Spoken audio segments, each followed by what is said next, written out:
Hai semuanya, kali ini saya akan menceritakan film yang berjudul The Shawshank Redemption. Film drama kriminal yang mengisahkan tentang seorang banker bernama Andy Dufresne yang dituduh membunuh istrinya dan kekasihnya. Sebelum lanjut menonton, alangkah baiknya kalian menonton filmnya secara utuh untuk mendapatkan sensasi yang berbeda. Langsung saja, here we go!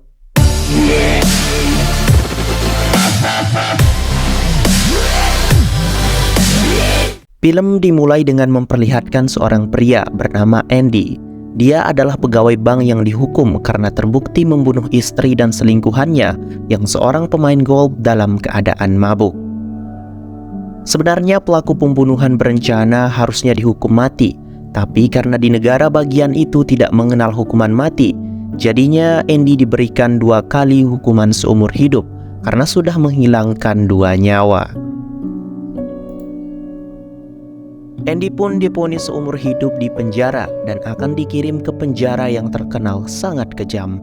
Penjara itu bernama Shawshank. Ketika di pengadilan, dia terus saja berkata kalau dia tidak bersalah. Tapi karena karakternya yang dingin, hakim dan para juri percaya kalau Andy melakukannya. Sementara itu di sisi lain di penjara Shawshank, seorang pria bernama Red sedang diwawancarai untuk pengajuan pembebasan bersyarat setelah menghabiskan 20 tahun hukumannya di penjara Shawshank. Red dihukum karena kasus pembunuhan.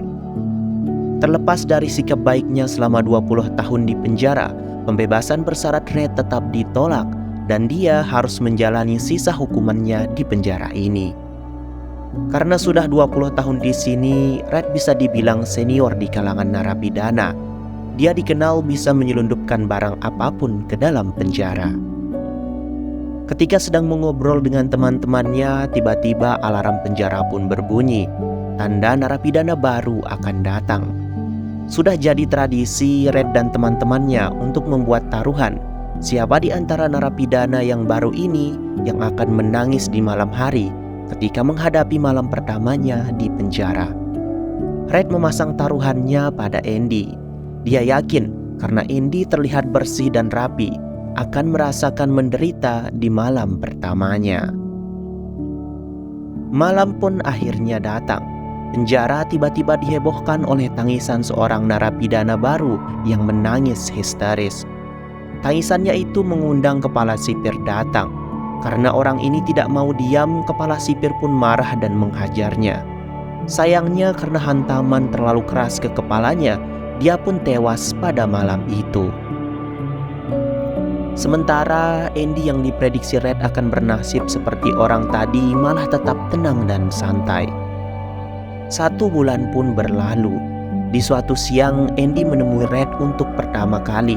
Andy baru mengetahui kalau Red bisa menyediakan barang apapun untuk narapidana. Jadi dia meminta Red untuk mendatangkan sebuah palu kecil dan sebuah batu untuk dipahat. Red berpikir Andy ingin menjebol dinding penjara dengan palu itu. Mendengarkan hal itu, Andy pun tertawa dan berkata kalau palu itu terlalu kecil untuk menjebol dindingnya. Red kemudian memperingatkan Andy tentang The Sisters, narapidana yang terkenal suka melakukan pelecehan kepada narapidana lain karena mereka adalah homoseksual. Mereka tertarik pada Andy karena pembawaan Andy yang dingin dan juga punya perawakan yang tampan. Di lain kesempatan, Red seperti biasa mendapatkan pesanannya.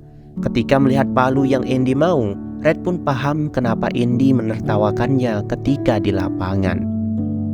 Red pun mengerti kalau Andy memang membutuhkannya untuk memahat batu seperti yang dia bilang. 2 tahun pertama adalah tahun-tahun yang berat untuk Andy. Selama 2 tahun pertama, Andy menghabiskan waktunya untuk bekerja di laundry penjara. Dia juga harus melawan The Sisters yang selalu menantinya. Dan jika kalah, maka Andy akan diperlakukan secara tidak manusiawi. Tak jarang Andy dipukuli dan kelihatan memar di wajahnya. Tapi anehnya, Andy tidak pernah menceritakan pada siapapun tentang semua itu. Pada suatu hari, kepala penjara bernama Norton mengumumkan kepada narapidana bahwa mereka membutuhkan sukarelawan untuk bekerja memperbaiki atap penjara yang bocor. Dengan koneksi yang dia miliki, Red pun berusaha untuk membuat dirinya, Andy dan juga teman-temannya mendapatkan pekerjaan itu. Walaupun Red harus menyuap kepada petugas karena ratusan napi mendaftar untuk bisa mendapatkan pekerjaan ini. Pekerja seperti ini seakan menjadi refreshing bagi narapidana dari rutinitas di penjara yang membosankan dan sangat menyiksa. Ketika bekerja di atas, kepala sipir bernama Hadley bercerita kepada kepala sipir yang lain tentang harta warisan keluarganya. Jumlah yang dia dapatkan sangat besar, tetapi dia kesal karena negara pasti akan memotongnya karena pajak. Mendengar hal itu, Andy pun menghampirinya dan menawarkan jalan keluar untuk masalahnya. Karena dia adalah seorang mantan pegawai bank yang tahu seluk-beluk masalah pajak. Awalnya Andy mau dihajar, tapi ketika Andy menjelaskan bahwa dia bisa membantu Hadley dalam mengisi dokumennya sehingga uangnya akan bebas dari pajak, Hadley akhirnya menjadi tertarik. Sebagai bayarannya, Andy hanya meminta Hadley memberikan bir dingin sebelum mereka selesai bekerja. Karena Andy, Red dan teman-temannya bisa minum bir yang dingin di sana. Sebuah kenikmatan yang bertahun-tahun tidak pernah mereka rasakan. Siang itu di bawah terik matahari, mereka bisa minum bir dingin dengan nikmat, seperti orang yang bebas, kata Red. Andy yang sudah berhenti minum alkohol hanya bisa tersenyum melihat Red dan teman-temannya bahagia. Pada suatu malam ketika menonton film, Andy mendatangi Red. Andy seperti biasa meminta sesuatu kepada Red, sebuah poster artis wanita kesukaannya. Red awalnya kaget karena itu permintaan yang tidak biasa, tapi dia akan mengabulkannya. Ketika Andy keluar dari teater, Brooks dan teman-temannya pun menangkap Andy. Seperti biasa, mereka meminta jatah. Tapi pada malam itu, Andy membuat perlawanan yang membuat dia lolos dari perilaku mesum mereka.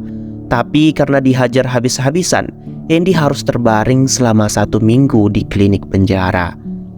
Sementara itu, Brooks menghabiskan waktunya di sel isolasi. Ketika dia kembali ke selnya, nasib malang menimpa Brooks.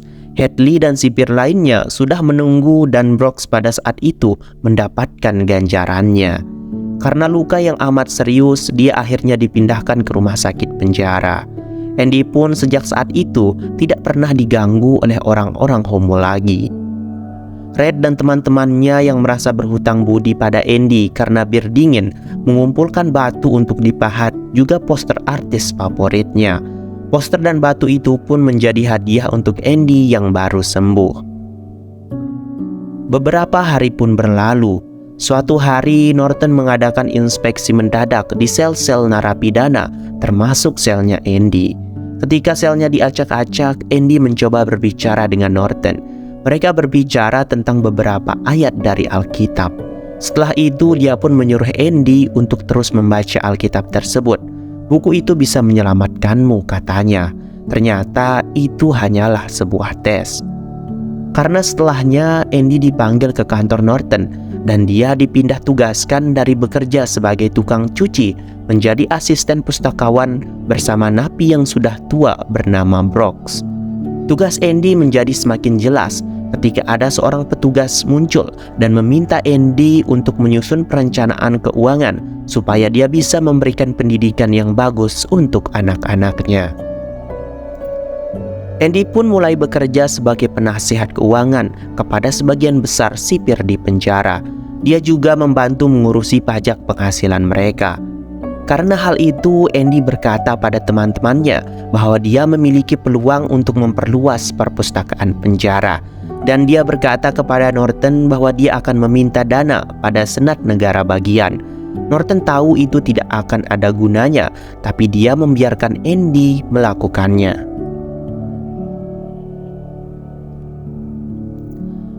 Andy pun mulai menulis surat seminggu 1 kali untuk meminta dana. Keahlian Andy dalam merencanakan keuangan dimanfaatkan semua petugas penjara. Bahkan ketika ada pertandingan bisbol antara sipir penjara, bukannya bertanding, mereka malah membawa formulir pajak masing-masing untuk dikonsultasikan pada Andy. Bahkan Andy memperkerjakan Red sebagai asistennya. Semua berjalan normal seperti biasa, sampai akhirnya kejadian Brooks yang akan melukai Haywood pun terjadi. Red, Andy, dan temannya yang lain berusaha membujuk Brooks untuk meletakkan pisaunya. Untungnya karena bujukan Andy, Brooks akhirnya bisa tenang. Brooks terpaksa melakukan itu agar dia tidak dikeluarkan dari penjara Shawshank. Ternyata pembebasan bersyaratnya disetujui. Red berkata bahwa Brooks akan dilembagakan, yang artinya dia akan dikeluarkan dari penjara dan diberikan pekerjaan dan tinggal di rumah singgah. Red kembali berkata Brooks sudah tinggal 50 tahun di penjara ini dan tidak bisa beradaptasi di luar. Penjara ini lucu. Pertama, kau membencinya, lalu kau terbiasa, dan ketika waktu berlalu, kau akan bergantung padanya. Brooks pun akhirnya dibebaskan. Setelah 50 tahun di penjara, kini dia melihat dunia luar sebagai tempat yang asing. Dia tinggal di rumah singgah yang dikenal dengan nama Brewer. Brooks kemudian bekerja di supermarket, tapi dia benci bekerja di sana karena dia diharuskan untuk cepat dan cekatan. Karena sadar kalau dia tidak bisa melakukan apa-apa lagi, dia pun memutuskan untuk tinggal di sana. Sebelum dia pergi, dia mengukirkan sesuatu di balok kayu, dan Brooks pun gantung diri. Brooks menceritakan semuanya di dalam sebuah surat untuk teman-temannya di penjara. Red berkata, harusnya Brooks meninggal di sini. Setelah 6 tahun konsisten mengirimkan surat ke Senat, akhirnya Andy mendapatkan kiriman buku dengan jumlah yang cukup banyak. Bahkan dia mendapatkan cek senilai $200 untuk proyek perpustakaannya. Dia juga mendapatkan piringan hitam yang isinya lantunan merdu seorang penyanyi wanita. Ide gila pun datang di kepalanya. Dia mengunci seorang petugas di kamar mandi dan memutar rekaman itu melalui pengeras suara penjara. Seluruh napi pun pada saat itu terpikat oleh musik yang diputar oleh Andy. Suara wanita itu membuat semua orang merasa bebas walaupun hanya sesaat. Aksi Andy ini pun membuat Norton marah. Dia pun kemudian dihukum di sel isolasi selama 2 minggu. Setelah keluar, Andy berkata bahwa hukuman itu adalah hukuman termudah baginya, karena di dalam sana dia ditemani oleh musik indah yang ada di ingatannya. Andy pun bicara tentang kekuatan harapan, bahwa harapan dapat menopang mereka walaupun mereka di penjara. Tapi Red tidak setuju dengan pemikiran itu. Red berkata bahwa harapan adalah hal yang berbahaya di tempat seperti Shawshank. Red memberitahu Andy bahwa dia harus terbiasa dengan kata-kata itu. 10 tahun berlalu sejak Red diwawancarai. Kali ini untuk pembebasan bersyaratnya dia mengatakan hal yang sama, tapi tanpa antusiasme sama sekali. Pembebasan bersyaratnya pun ditolak lagi. Andy kemudian memberikan hadiah berupa harmonika sebagai hadiah 30 tahun Red di penjara. Sebagai balasan, Red memberikan sebuah poster Marilyn Monroe berukuran besar untuk Andy. Hadiah untuk memperingati 10 tahun Andy di Shawshank. 4 tahun setelah kejadian musik di penjara, Senat negara bagian akhirnya berpikir bahwa mereka tidak bisa menghentikan surat-surat Andy hanya dengan 1 kali memberikan uang. Mereka pun memberikan anggaran $500 setahun untuk Andy membangun perpustakaannya. Andy benar-benar menggunakan kesempatan itu dengan bagus, dan perpustakaan itu diberi nama Brooks. Perpustakaan itu pun menjadi perpustakaan penjara terbaik di provinsi. Sementara itu, Norton membuat terobosan dengan membuat program Inside Out, sebuah program yang memungkinkan para tahanan bekerja di luar penjara, menyediakan layanan publik dengan bayaran rendah. Tentu saja langkah ini mematikan bisnis para kontraktor. Tak jarang dia bersedia kalah dengan kontraktor lain selama uang suapnya sesuai. Dengan banyaknya uang yang masuk, tentu saja Andy yang membantunya mencuci uang tersebut dengan membuat beberapa rekening di banyak bank. Bisa dibilang Andy sangat pintar. Dia membuat identitas palsu atas nama Randall Stephen, seorang pria yang tidak pernah ada, seorang pria yang hanya ada di atas kertas, seorang pria yang diciptakan dengan pengetahuannya, karena dia tahu seluk-beluk tentang sistem perbankan. Jadi jika hal ini ketahuan, polisi hanya mengejar orang yang notabene hanya ada di atas kertas. Andy hanya membagikan hal ini pada Red. Ternyata, kau harus masuk penjara untuk belajar menjadi penjahat, kata Andy. Singkat cerita, di Shawshank tahanan baru pun datang. Seorang pria muda bernama Tommy. Dia dihukum karena mencuri di rumah orang lain. Tommy adalah anak muda yang supel dan mudah berbaur. Sangat gampang untuknya masuk ke lingkaran pertemanan Red dan Andy. Tommy menjelaskan bahwa dirinya sudah terbiasa keluar masuk penjara sejak umur 13 tahun. Mendengarkan hal itu, Andy pun menyarankan agar Tommy bisa bekerja di bidang lain kalau dia keluar nanti. Keluar masuk penjara karena mencuri itu membuktikan bahwa kau tidak ahli di situ, kata Andy. Saran itu ternyata masuk ke telinga Tommy. Dia pun akhirnya meminta Andy membantunya untuk mendapatkan ijazah paket C. Andy pun bersedia membantu Tommy kalau ia serius.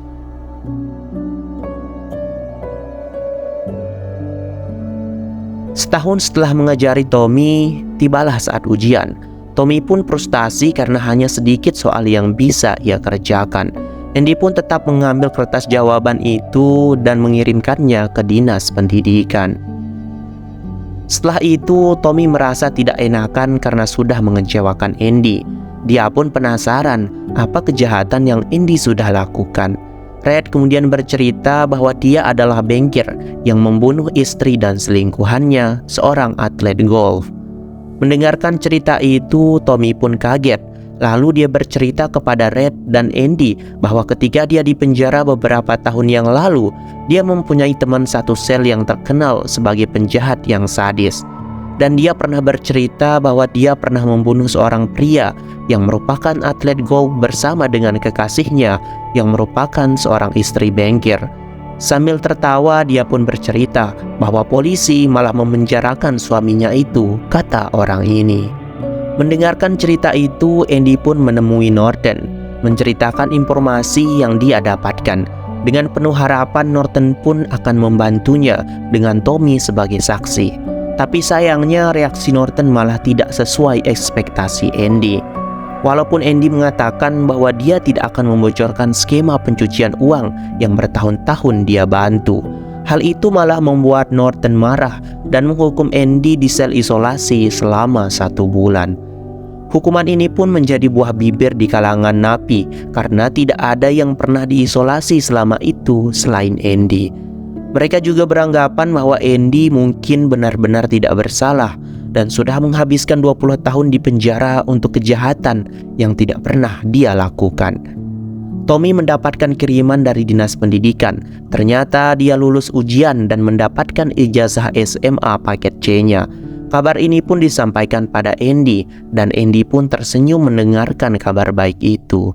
Suatu malam, Tommy diajak untuk bertemu dengan Norton di luar dinding penjara. Dia pun bertanya tentang kebenaran cerita yang dikatakan pada Andy dan mengajak Tommy untuk bersaksi atas nama Andy. Tommy yang mendengarkan hal itu pun setuju karena dia ingin membalas budi pada Andy. Tapi sesaat kemudian, dia malah ditembak mati oleh Hadley dari menara pengawas. Setelah kejadian itu, Norton mengunjungi Andy di sel isolasinya, memberitahu kalau Tommy terpaksa ditembak karena berusaha kabur dan Hadley tidak punya pilihan selain menembaknya. Andy pun berkata bahwa dia mau berhenti dan tidak mau bekerja lagi. Tapi Norton mengancam Andy bahwa dia akan membakar semua buku di perpustakaan dan akan membiarkan napi lain memperkosa Andy jika dia berhenti bekerja untuknya. Andy pun tidak ada pilihan lain selain menyetujui hal itu. Ketika dia keluar, Andy pun dihampiri oleh Red. Andy pun berkata bahwa dia mencintai istrinya dan merasa bertanggung jawab terhadap kematiannya, walaupun bukan dia yang membunuh istrinya. 20 tahun aku di sini sepertinya sudah cukup sebagai penembus dosaku, kata Andy. Dia pun kemudian berkata pada Red jika dia keluar dari Shawshank, dia akan pergi ke sebuah wilayah di Meksiko bernama Zihuatanejo. Dia berencana menikmati sisa hidupnya di sana dengan mengelola sebuah hotel kecil. Dia pun mengajak Red karena dia butuh orang yang bisa menyediakan barang apapun. Kemudian Red menjawab Andy dan berkata, "Jangan biarkan harapan mengacaukan pikiranmu. Meksiko di luar sana dan kau ada di bawah sini," kata Red. Ketika akan pergi, Andy bertanya kepada Red tentang sebuah daerah bernama Boxton. Andy menyuruh Red jika nanti dia keluar dari Shawshank, Red harus pergi ke sana dan mencari pohon besar dengan dinding yang berbatu. Andy meminta Red untuk berjanji menemukan pohon itu dan mengambil sesuatu yang tersembunyi di bawah batu hitam. Namun Andy menolak mengatakan benda apa yang ada di bawah sana. Karena pertemuan itu, Red jadi khawatir dengan Andy. Ditambah lagi, ia mendengarkan kabar dari Haywood kalau Andy meminta tali tambang padanya. Mereka semua percaya bahwa Andy sudah mencapai ambang batas dan akan mengakhiri hidupnya seperti Brooks. Sementara itu, Andy sudah kembali bekerja pada Norton. Setelah pekerjaannya selesai, seperti biasa, Norton menyuruh Andy untuk membawa pakaiannya ke laundry dan menyemir sepatunya. Setelah selesai, Andy pun kembali ke sel dan petugas mematikan lampu penjara. Untuk Red, malam itu adalah malam terpanjang untuknya karena dirinya mengkhawatirkan Andy. Keesokan harinya, ketika para napi akan berbaris, Andy tidak keluar dari selnya. Penjaga yang marah pun berjalan ke sana berharap menemukan Andy yang sakit ataupun mati. Tapi penjaga pun kaget karena Andy tidak ada di selnya. Norton bergegas pergi ke sel itu dan meminta penjelasan. Bahkan mereka menginterogasi Red, tapi Red tidak tahu apa-apa.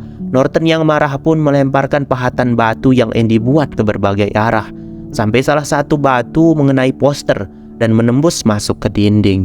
Setelah Norton merobek poster itu, barulah mereka kaget dengan terowongan lebar yang cukup untuk dimasuki manusia. Ternyata setelah menerima palu batunya untuk yang pertama kali, Andy mencoba mengukir namanya di dinding selnya. Ketika itu bongkahan yang cukup besar jatuh dari dinding itu.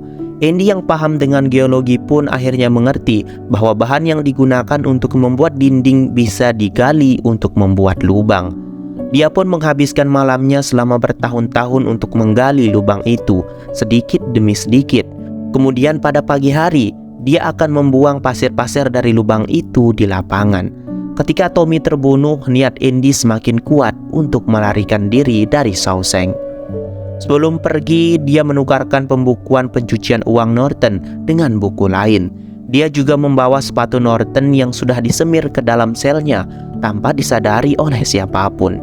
Ketika tengah malam, dia mengemasi barang-barangnya dan melarikan diri dengan lubang yang sudah dia buat selama 19 tahun. Kemudian dengan melubangi saluran pembuangan spiteng, Andy merangkak sejauh 500 meter dengan sisa kotoran manusia yang ada di pipa tersebut. Sampai akhirnya dia muncul di sungai kecil di luar penjara.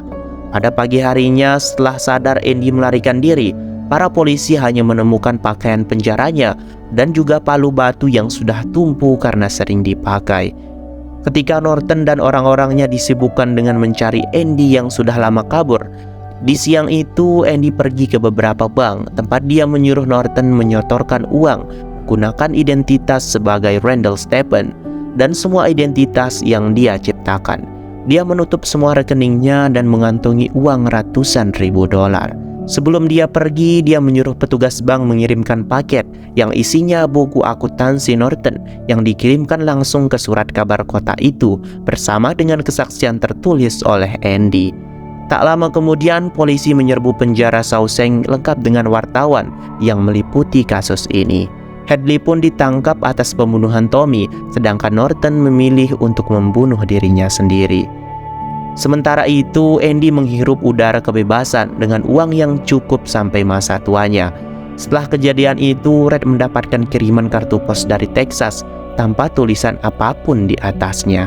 Red menganggap bahwa Andy sudah berhasil sampai ke Meksiko sesuai dengan rencananya. Waktu pun berlalu, Red kembali mengikuti sidang pembebasan bersyarat. Berbeda dengan sidang yang lalu, kali ini Red berbicara belak-belakan tentang omong kosong mengenai dirinya yang direhabilitasi di penjara. Dia berkata bahwa dia menyesali tindakannya di masa lalu, bukan karena ia dipenjara, tapi memang betapa salahnya perbuatan itu. Kemudian pembebasan bersyarat Red pun disetujui. Dia pergi meninggalkan Shawshank setelah puluhan tahun hidup di dalam dinding penjara ini. Di luar, dia menjalani hidup yang sama dengan Brooks, tinggal di tempat yang sama dan juga bekerja di supermarket yang sama. Kadang terpikir di kepalanya bahwa dia tidak bisa beradaptasi di dunia luar. Hampir setiap hari Red berpikir untuk mengakhiri hidupnya, sampai dia teringat dengan janji yang ia buat kepada Andy. Red mengikuti apa yang disuruh Andy. Dia pergi ke Boxton dan menemukan pohon besar dengan dinding batu. Seperti yang Andy katakan, di bawah batu hitam ada sebuah kotak kecil dan setelah dibuka, isinya adalah sejumlah uang yang tidak sedikit. Dan di dalam surat itu, Andy menyuruh Red untuk pergi ke Cihuataneo, kota yang Andy pernah bilang akan menjalani sisa hidupnya di sana. Setelah mengukir pesan di dinding kayu bahwa dia pernah berada di kamar itu, dia pun melanggar pembebasan bersyaratnya dan meninggalkan rumah singgah. Red kemudian naik bis menuju perbatasan untuk menyeberang ke Meksiko. Sampai akhirnya, kedua sahabat lama ini bertemu kembali di pantai Pasifik seperti harapan Andy. Film ini mengajarkan pada kita, meskipun masa lalu tidak bisa diubah, masa depan selalu membuka kemungkinan baru. Akhir yang indah dari film ini menggambarkan bahwa meskipun hidup seringkali penuh dengan penderitaan dan kekecewaan, ada harapan dan kebahagiaan yang selalu tersedia bagi mereka yang tidak menyerah dan terus berjuang memelihara harapan.